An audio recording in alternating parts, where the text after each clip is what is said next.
সাল্লামের কন্যা হযরত রুকাইয়া রাদিয়াল্লাহু আনহাকে বিবাহ করেন।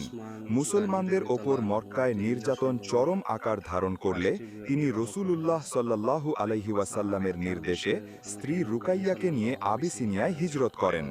বদর যুদ্ধের সময় হযরত রুকাইয়া রাদিয়াল্লাহু আনহা অসুস্থ হয়ে মৃত্যুবরণ করেন।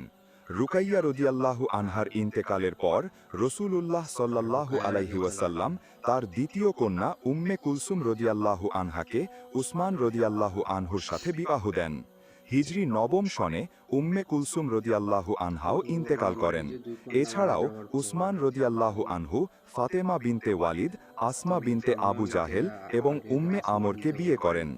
রাসূলুল্লাহ সাল্লাল্লাহু আলাইহি ওয়াসাল্লাম উসমান রাদিয়াল্লাহু আনহুকে এতটাই ভালোবাসতেন যে উম্মে কুলসুমের মৃত্যুর পর তিনি বলেছিলেন, আমার যদি তৃতীয় কোনো কন্যা থাকত তাকেও আমি উসমানের সাথেই বিয়ে দিতাম।